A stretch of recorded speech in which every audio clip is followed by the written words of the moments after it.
You're listening to audio from the Village Church, a community that's formed by the gospel and sent on God's mission, gathering weekly in the heart of downtown Hamilton, Ohio. For more information about the Village or to connect with us, you can find us online at myvillagechurch.com.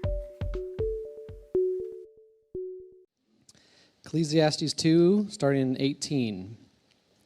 I hated all my work that I labored at under the sun, because I must leave it to the one who comes after me. And who knows whether he will be wise or a fool? Yet he will take over my work that I had labored at skillfully under the sun. This too is futile. So I began to give myself over to despair concerning all my work that I had labored at under the sun. When there is a person whose work was done with wisdom, knowledge, and skill, he must give his portion to a person who has not worked for it. This too is futile and a great wrong. For what does a person get with all his work and all his efforts that he labors at under the sun? For all his days are filled with grief, and his occupation is sorrowful. Even at night his mind does not rest. This too is futile.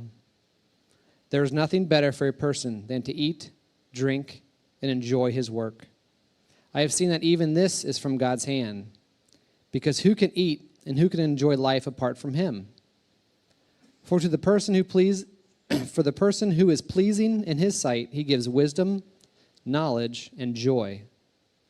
But to the sinner he gives the task of gathering and accumulating in order to give to the one who is pleasing in God's sight. This too is futile and a pursuit of the wind. This is the word of the Lord. You guys can have a seat.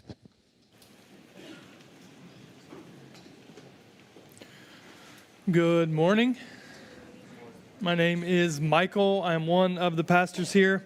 Thanks so much for spending your morning with us. Just a little note after this gathering, if you are in this room and you've been around for a little bit, or you're trying to figure out kind of how to get connected to a next step, which we talk about all the time, and you want to consider what it looks like to serve, we have a little meeting, a little huddle in those double doors at the very end. Turn left at the couch. You can walk right in there after this gathering, after the benediction. And we just want to share for, 10 or 15 minutes, see what questions you have about serving, but also just kind of let you know why we do what we do, how we do what we do, and how we can get you connected to serving in any outlet that you might want to join in. So just to encourage you to do that. Would you pray with me? And then we'll chat about barns and pyramids for a few minutes. Father, thanks for all the ways that you meet us right where we are. Thank you that we are not the center of the universe, even when we live as if we are. Today, would you reorient our lives, not to be so focused on the stuff and the work of our hands and the fruit of our labor, but on the work that you've done that ensures for us, by your grace, through faith in you alone, an inheritance that's everlasting, a life that never tarnishes, never rusts. Would you show us that you are the way to be satisfied, to find joy in our days, in the work of our hands? Thanks so much for meeting us in this place. In Jesus' name, amen. Now, I don't know what you know about Egyptian history, but one theory regarding the pyramids, as monstrous and magnificent as they were and are, is that they were essentially designed to facilitate the pharaohs into the afterlife. And so that's why the central chambers in those huge things were burial rooms filled with gold and jewels and lots of earthly treasures. They were trying to do what we all secretly hope might be possible, and that's to take it with us. And that's the ancient version of a modern cliche that I've heard several times since we've started preaching through Ecclesiastes, and it goes like this: you never see a U-Haul behind a hearse, right? We can nod at that and we can smirk at the visual, but then we just go right back to packing our trailers. And in Luke chapter 12, A man approaches Jesus, and he has that trailer, that U-Haul of his life, all of his things on his mind, and he's concerned about his inheritance. He's worried that he's not getting his fair share. And he essentially says, like, hey, Jesus, will you tell my brother to share? Will you tell my brother to, like, divvy up the inheritance appropriately? And Jesus is like, man, that's not really my concern. But let me tell you a story. And he tells a story about a man who finally managed to pack his trailer perfectly. And this man, he says, his business exploded and his barns were full and his portfolios and his storage units and his safety nets were all in place. And none of those things could hold the harvest that he was reaping. And he does what any of us would. He scales up. He tears those barns down and he builds bigger barns. And he says to himself, self, you have enough. Relax, eat, drink, and be merry. He thought that he had finally achieved the gain of his toil by scaling up. But that very night, Jesus says, silence is broken by the voice of God to that man. And he doesn't wake him up and say, hey, we have a few questions. Would you tell us about your success story so we can write about it in the Heavenly Gazette or whatever or anything like that? In fact, he calls him a fool. He says, fool, this night your soul is required of you. Things you have prepared, whose will they be? All your barns, all the things, whose are they? That's the question that haunts every late night at the office and every restless weekend and every audit of our savings accounts. Whose will they be? What was all of this for?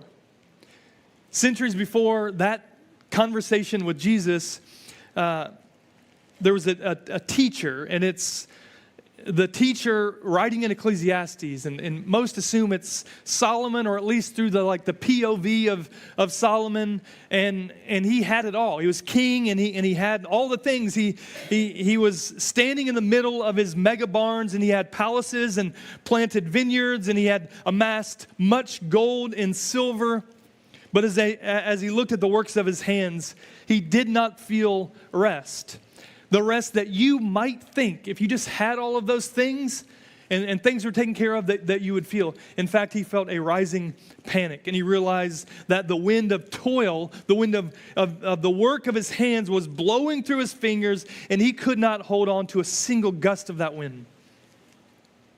He realized that the gain of hard work isn't larger barns to give to who knows who, but to delight in the work and the wisdom of God.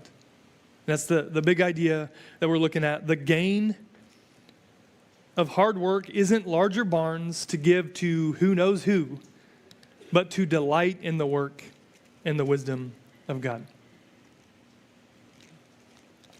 The first way this shows up is in the hard work of legacy. This is what he says, starting in chapter 2, verse 18. He says, I hated all my work that I labored at under the sun, because I must leave it to the one who comes after me. If you're just kind of tuning in to Ecclesiastes today, it's a bit of a downer, right? He's great and done he's a bit of a whiner too. And he's into his feels. And so we kind of engage with him, and at our worst and maybe at our best, you can sit with him in his struggles. And so he says, I must leave it to the one who comes after me. Well, what is all of my stuff about? I have to leave it to the next guy. And who knows whether he will be wise or he will be a fool. Yet he will take over all my work that I labored at skillfully under the sun. This too is futile. It's vapor. It's nothing. So I began to give myself over to despair concerning all my work that I had labored at under the sun. So it's the next chapter of just his heart being melted and his soul being crushed. When there was a person whose work was done with wisdom, knowledge, and skill, and he must give his portion to a person who has not worked for it, this too is futile, and it's a great wrong. if the tradition is correct, and Solomon wrote Ecclesiastes, he isn't being dramatic. He's not being hyperbolic. He's being prophetic, because his son, Rehoboam, was the definition of the fool in verse 19. When Solomon died, Solomon was king. He was son of David. David was the best king that Israel ever had, right? He's the esteemed one. And so he has Solomon. Solomon dies. The people ask for a break from their heavy taxes. And the wise old counselors come to him and they say, son, you have an opportunity in front of you. They're saying this to Rehoboam, right? Your father was a tough master. Serve the people and they will follow you. Like, let up a little bit. Like, let them enjoy your kingship. And they will be loyal to you. But he also he got a second opinion, because that one didn't sound that great. And he sought his arrogant friends that he had grew up with. And they didn't tell him that at all. They said, Rehoboam, bro, like, it's us now. You're the king. You're in charge. No, I think you need to show him who's boss. And Rehoboam listened to the fools, and in 15 minutes, the united kingdom of Israel that had been built for 2 generations, the work of David and Solomon's entire lives, was ripped in half. And Solomon's toil was 40 years of building and taxing and accumulating, and Rehoboam's decision came through 3 days of counseling with his foolish friends, and the result was that the kingdom severed between the north and the south, Israel and Judah, and it was severed before the sun sets on the 3rd day. We read about that in 1 Kings chapter 12. The point is, you can spend 40 years building a masterpiece, and a fool can paint over it in an afternoon. This is why the preacher, the teacher, Solomon, uses the word hated in verse 18. It's the sickening calamity, he says, of working with wisdom and knowledge and skill. He's like, how terrible it is to be so great that I am, right? The curse of beauty that you have given me. Only to have the results handed over to someone who hasn't done a thing to reap the reward. Right? What's crying out of his heart is many things, but one of them, in a sense, it's that justice is on the line. This is not fair. See, there's this natural friction between generations. The older fearing the incompetence of the youth, the next one up, gosh, they don't get it, and I'm about to hand it off to them. And the younger craving relevance, something that's lasting, something that matters. But either way, whether you're on one side of that or in the middle, you are leaving, whether you're leaving a family business or you're just leaving a clean desk or all your homework done, the anxiety is the same. Who will hold the keys to my empire when I am gone? And see, what we see is that legacy is about so much more than just money. It's about the value of the work of our minutes and days and decades that we have been granted, that we have been allotted. We want to ensure that if we work hard, that the outcome is guaranteed on our terms, and then the results are enduring. Does what I do even matter? Right? And I've worked some jobs where moment by moment, gosh, assembly line stuff where you're just like, does this even matter? And it doesn't matter what you're doing, but the question is, does what I do matter? Does it mean anything beyond me?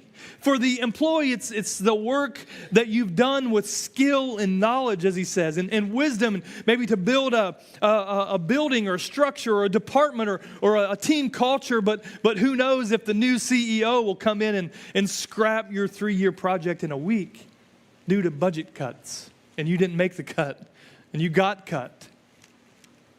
If you're a parent, you curate your child's life with everything that you have, and you give it your all, and you give them your all. But who knows if they will embrace the things that you embraced, if they'll value the things that you valued, if your life will mean anything, if they will believe the things that you believed, or if they will walk down a path that breaks your heart. You don't know. If you're a church planter, we labor to build a village, right? One that makes, matures, and multiplies disciples. One that's formed by the gospel and sent on mission. One that's about this book and the truth therein, the good news of it. But who knows if the next generation will treasure that same gospel, or they will turn this basement into a CrossFit gym or a yoga studio. The rent's pretty cheap. It's fair. In the ancient world, legacy was everything. That's why you see in the Old Testament and in writings of old so much about like birthrights and stuff that in our modern times it's like, it doesn't quite, it's hard to connect with. But we still have statues of Greeks and Romans because they cared about what we would think of them thousands of years later. And you might be sitting here and saying, well, I don't care what people think about me in the year 4000. So you're wrong. And I would say, well, that's fine.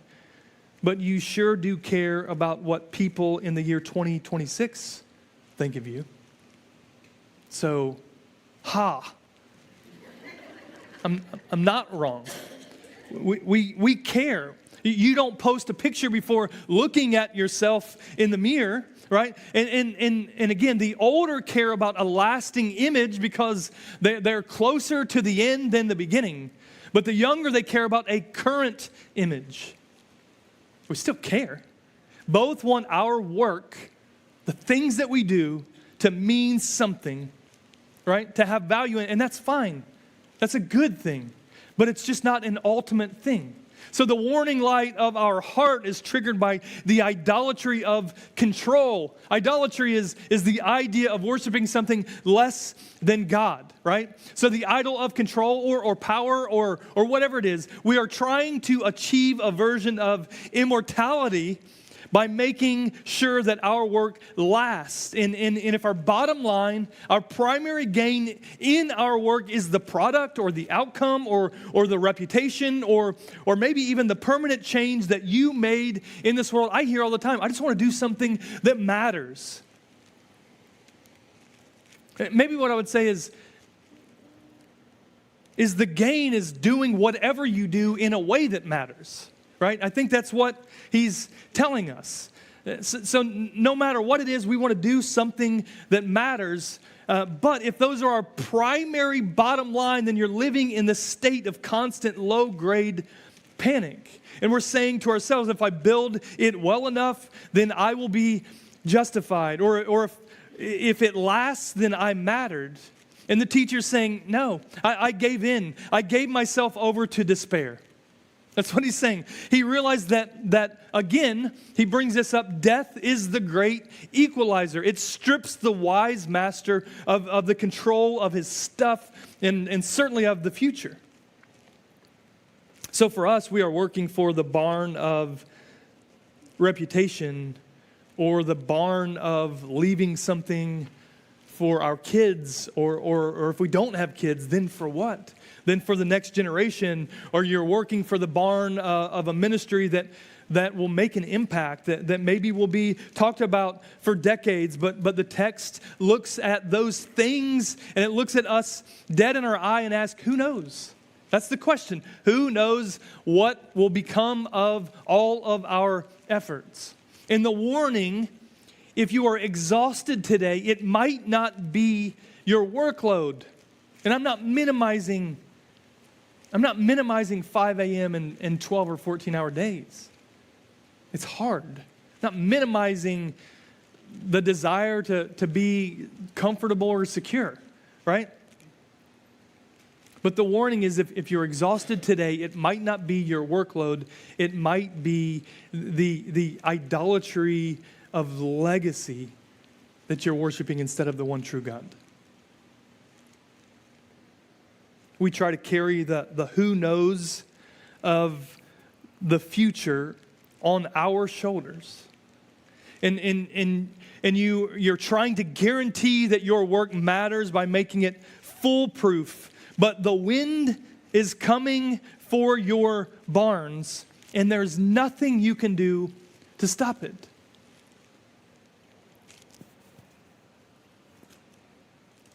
Hear me. We must look beyond these days and this sun, and we must work hard. And there's virtue and value in that. We must care about what's next and invest in future generations because it does matter.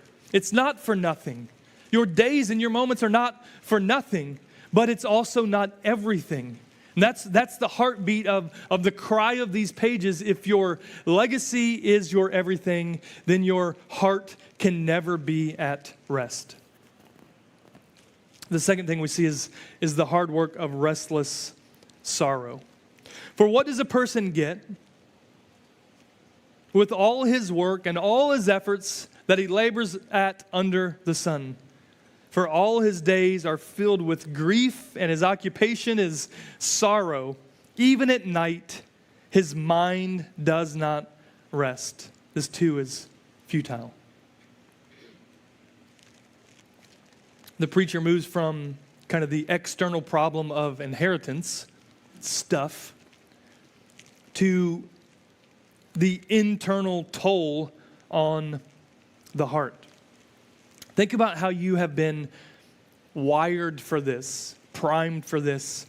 In third grade, the teacher asks, hey, what do you want to do when you grow up? Because we want to take a picture of it and we want to put it on the wall. Or I think our kids, they made like coasters or something like that and bring them home. And it's like, what do you want to do when you grow up? Or what do you want to be when you grow up? And the answer is not, well, I think I would like to be an honorable man. I think I would like to do good things that are hard. I think I want to be a woman who loves well, serves others. I want to be humble. No. What the prompt is setting that third grader up for, the answer is a job description, right? Do you want to be one of these four things? A doctor, a lawyer, a nurse, or a teacher? Oh, yeah, those are my options, right? Do you want to be a mom, a mechanic, whatever it is, right? And then you think, well, okay, we grow out of that. But then in college, you're asked 1,000 times in dorm room lobbies, 3 questions. What's your name? Where are you from? Because your accent's weird. And what's your major? And it's really the same question. What do you want to be when you grow up? Who are you going to be? What's your major? What's your end game? What are you going to do for the next 40 years of your life? Every day. What are you going to complain about for the next 40 years? That's the question. And you think, well, but eventually you grow out of that. And that's not true.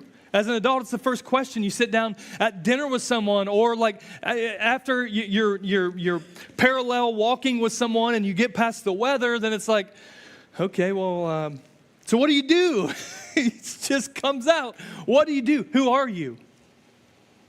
What is the sum of the work of your hands? And for some, you answer confidently, hey, this is what I've done. And for some, you're just begging, please don't ask. Because I don't want to have to tell you the failure that I am.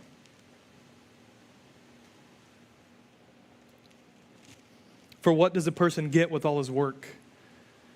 This is a searching question about the net profit of the soul. And he's asking after the taxes and fees and all those things are paid, and after the barns are built, what is left inside the man or the woman? What are you? And the answer is devastating. Our days are full of sorrow and grief.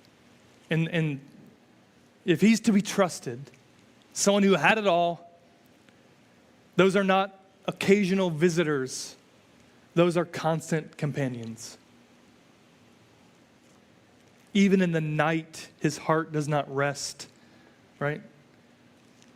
In the ancient world, sleep was like a reflection of your relationship with the gods. And if you weren't sleeping, like there was some disharmony somewhere, right? And in his context, it's still true to be unable to sleep because of striving was a sign that there's just something off. And the word heart, the heart does not rest, or the word mind, it's the same thing. In Hebrew, it's the seat of the will and the mind. It's the essence of who we are. It's the core of us, at the center of us. It means his mind is chasing even when his body is laying flat.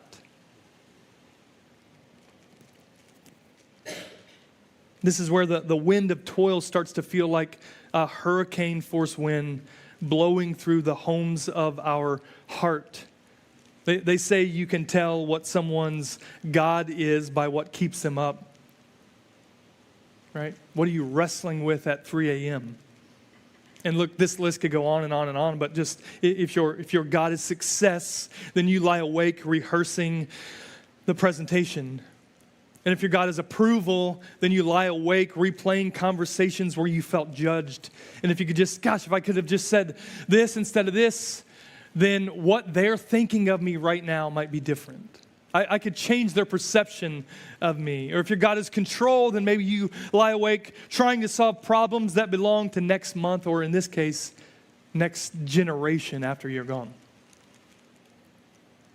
The hard work of restless sorrow is the result of trying to find Sabbath in our own productivity. In Sabbath, you might think, well, that's a day that's talked about in the Old Testament, or like Sabbath is the gift of rest from God. And it shows up in lots of ways. It's this idea that if I could just get one more thing done, then I can finally let my soul rest. And maybe this shows up in seasons of your life. Maybe it doesn't. Maybe you're saying it doesn't show up at all. But for me, I have seasons where I leave this place. I mean, this place. You don't know this. I work other than Sundays. I have a job around here. You think this is the only time that I work, and like that must be nice. But those that work around here, we actually work a lot, right? And we work on days other than Sundays. And most days I go home and I find my wife, in the dining room or in the kitchen or in the living room, and it's like I can just feel it on me. I can feel that she can read, like, am I at rest or not? Because I didn't get all the things done because the work is never done, right? Under the sun, there is a to-do list that is infinite. There is no done check mark that leads to peace that's accompanied by the work of these hands. It cannot be done. And listen, I hear you. Other person, don't think that you're exempt if you err on the other side, the other ditch of this idolatry. Maybe you're a procrastinator. Maybe you put things off. You're just on the other side of the ditch. You serve yourself by putting off work to grant yourself momentary comfort. But then you spend your night in unrest about what you have to do rather than what has already been done. Like, I don't want you to hear all of this and think, well, that's not for me because I'm not like a successful person with like an important job. So this isn't for me. It is for you. It's also for those who are insecure because what they do paints a picture of who they are that they wish was different. The fear of, so what do you do?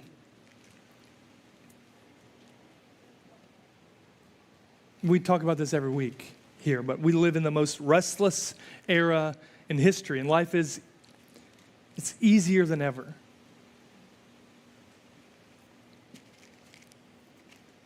We have every labor-saving device imaginable. Right now, there are people in this room who's got a little robot vacuuming your floors.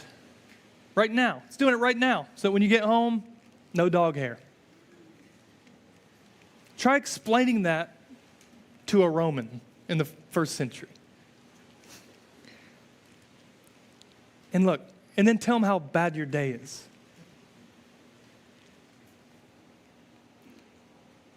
Yet, we are the most emotionally exhausted people to ever live.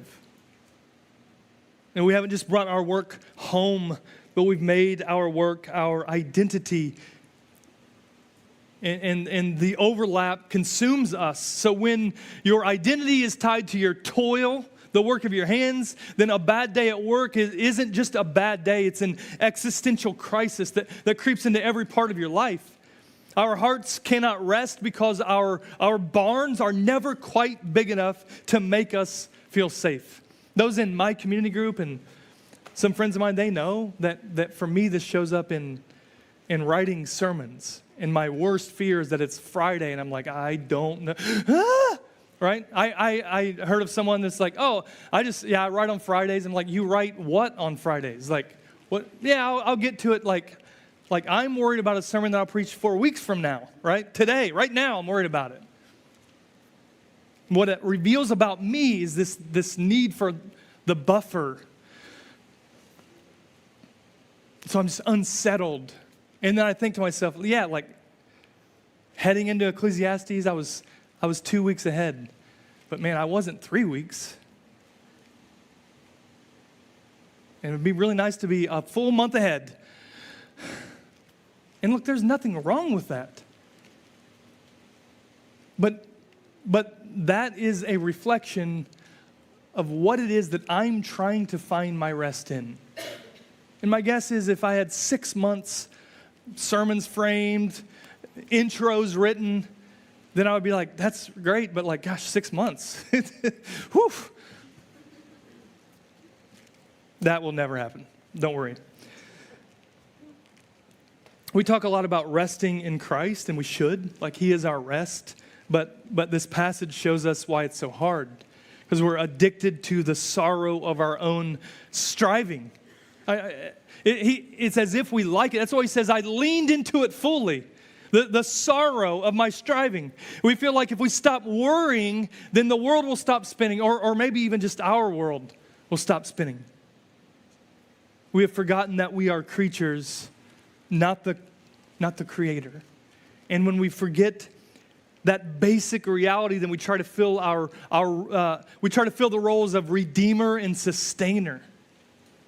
So we find ourselves being the one creating and redeeming and sustaining, and those are roles that we are painfully underqualified, completely unqualified for in our own lives, let alone the lives of those who come after us. 2 quotes to kind of tie this point up. Tim Keller talks about idolatry a lot, and he talks about work in his book, Every Good Endeavor, and he says, if you find your identity in your work, then you will be driven by the need to achieve and haunted by the fear of failure. Your work will never be just work. It will be a way to justify your existence, and that is a burden no human heart was meant to carry. Right? And you could plug anything in there for work. Plug anything in there. And you could plug anything in this. Maybe you've heard this before, that work is a good gift and work is a terrible God. And so we have this complicated existence with toil, the fruit of our hands. Ruth Jo Simon says, when we live as if our worth is found in our productivity, we aren't just tired, we are effectively saying that Christ's work wasn't enough. That's what we're saying. That's what our hearts are saying. True rest isn't a break from work. It's a break from the need to prove ourselves through our work.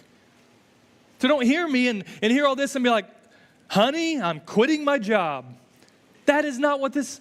You will probably get up tomorrow and you will do what you've done for the last 20 years, and look, that's okay.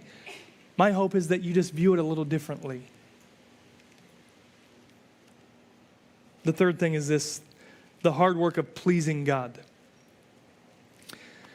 There is nothing better for a person than to eat, drink, and enjoy his work. I have seen that even this is from God's hand. This is different. It's like he's having a good day. Because who can eat and who can enjoy life apart from him, apart from God? He's giving us a perspective. If you eat, drink, and enjoy, if that is your life to do those things, you'll be troubled all the days of your life. But if eat, drink, enjoy is a gift from God, then you can find delight in the gratitude of a hard day's work. He goes on, for the person who is pleasing in his sight, he gives wisdom, knowledge, and joy. But to the sinner, he gives the task of gathering and accumulating in order to give to the one who is pleasing in God's sight. This too is futile, and it's a pursuit of the wind. This is the first time in the book where the sun kind of breaks through the clouds. This is a theological shift, right? The phrase "under the sun" is absent here. All the heaviness he's been talking about, it's different. Instead, we see from the hand of God. So for a moment, he peeks his head above the sun, above the clouds for a moment to see the source of it all. That this is bigger than just under the sun. It's bigger than just here and now. It's bigger than just these things, but it's about the one who has made all of these things. For the first time, we hear that something is good. It is good to eat, drink, and find enjoyment in your work. But notice the source. This isn't humanly achieved. It is divinely received. It's a perspective shift. So we ask, for apart from him, who can eat or who can have enjoyment? Right? He's diagnosing, or maybe he's doing an autopsy of life under the sun. And he says you can have the finest steak and the most expensive wine, and you can have the biggest barns in the county or in the country. But God is the one who provides the appetite. And God is the one who provides the peace to enjoy those things. Without him, you're just a guy. You're just a girl with a full stomach, full barn, and an empty soul. He lets this reveal two types of workers, two types of toilers. He says, to the sinner, God gives the business of gathering, a treadmill that never sleeps, it never stops. But to the one who pleases him, God gives wisdom, knowledge, and joy. Right? He's painting two pictures. One who lives in light of God, his goodness, his glory, his gift. One who is a child of God, and one who is not. One who lives outside of God, outside of who he is, outside of joy from him. And so he says this word to the one who pleases him. That might feel like a weight for you. And like many, you might say, well, who can do that? But pleasing God here, it's not legalism. It's the discipline of delight. It's the hard work of stopping the chase long enough to accept your lot, to stop trying to be the sovereign and start being the child, receiving from God.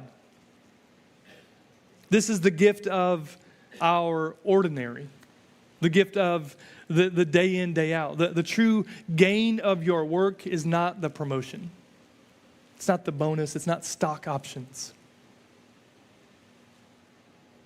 It's the ability to sit at your dinner table tonight, maybe with yourself, maybe with family, maybe with friends, and to be able to enjoy a meal because you know your soul is secure.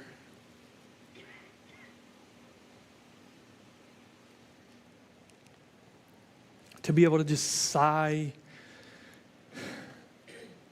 deeply. When you work to please him rather than to build a monument with your name on it, the night changes and the internal thoughts show up in a different voice. No longer condemning, but building up. And you can sleep not because the work is done, but because you realize the world is sustained by His hand, not your success or failure.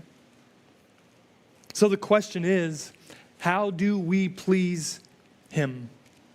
To those who please Him, how do we do that? That seems like more burden by our own perfect work. No. We please Him by being united to the Son in whom the Father was well pleased. All right, we're talking about work and money and barns and retirements. And suddenly we shift and we look above the Son. And we're talking about the works that satisfy us before God. Jesus is the one who worked with perfect wisdom and skill. And when you realize that the good news of Jesus is that He has done all the pleasing of God needed for you to be loved and cherished and welcome into the family, into the household of God today and forever, then we can finally receive that Sabbath that we've been striving for all along. Jesus is the one who handed over His legacy. You want to talk about justice? Jesus is the one who handed over His legacy to heirs, to us, to you and me, to all who believe. And here's the thing, we did not work for it. We could not earn it. Don't you get it? We are not the hard worker in this analogy, but the indebted recipient of an inheritance that we did nothing to gain. And so Jesus is the one who enables us to look at our barns and say, these are fine, but they are not my life. If we go back to Luke 12, we see the full picture. The rich fool in Luke 12 wasn't a fool because he had barns. He wasn't a fool because he had bigger barns. He was a fool because he thought he was the master of the harvest. He was the sinner of verse 26, burdened with the business of gathering, but unable to enjoy a single crumb of his success. But us, we don't have to live that way. We can be rich toward God by realizing that the greatest gain, the bottom line of your hard work isn't what you've collected. It's not what you've gathered. It's not what you've scraped together along the way, but it's that you found the one who holds all things in the midst of that work. You found rest. And we find rest because God first finds us. That trailer, that U-Haul, it still won't follow you to the grave. Grave robbers will come in and loot the pyramids and the barns of your life that we've spent our life filling. But for the child of God, hear me, that's okay. Because we're heading to a house that we didn't build, to eat a feast that we didn't cook, provided by a Father who has already given us everything. Not because of anything that we've done, but because the one whom we build our life upon, the grace given to us in Christ alone. And whether you leave your kids a college fund or a trailer full of debt, leave them this inheritance. Point them above all to the one who holds an imperishable inheritance. Point them to the King of all kings, the Creator, Redeemer, Sustainer of all. As the band comes up, I'll close out with a quote from the pastor Charles Spurgeon. He says, "I have learned to kiss the wave that throws me against the rock of ages. If the wind of toil blows away your barns, let it. If it sweeps away your name, let it. For if you are rich toward God, you have a treasure that no fool can inherit and no grave can hold." I mean, the pharaohs tried to build stone structures to stop the wind. The rich fool built bigger barns to hide from the wind. But look, we don't have to do that. We get to kiss the wave that throws us against the rock of ages. What a cool picture. Man, we get to respond to all this. Can sit right where we are, can stand up, can sing with the band. I think they would love that. You can pray over there at that prayer bench. There'll be a few back there. They'll have lanyards on. They would love to pray with you and bear with you anything that you have going on, right? This table for those who are in Christ, right? The passage talked about the sinner and the child of God. And for the child of God, we rest solely upon the work of Jesus. And that means that this table reminds us, gives us an opportunity to declare, to remember the body that was broken for us, the blood that was spilled for us, to open this table up, and we take the bread and the cup. We do this in remembrance of him who opened up the table in the Lord's house for us, right? If that's you, and this is open to you as we reflect with some questions on the screen, and if you're not in that place, you've never come to the place where you said, man, I don't want my life to stand before God in judgment in the end. I want Christ's life to stand between me and judgment. I want to stake my life and my death on that, right? If you've never done that, this is not for you. We are for you. We would love to pray with you and process any of this stuff. Would you pray with me? Father, thanks for your word, your kindness to us, your warning to our hearts that we would stop living lives just riddled with the lack of peace because of the way that we engage with toil, work, possessions, stuff, and those who come after us. Would you let those things not frustrate as we consider injustice, but would you let your injustice, that you took the death that was aimed at us so that we might have life that we never could gain on our own. Would you let that shape the way that we work tomorrow, the way that we leave our legacy in days to come. In Jesus' name, amen.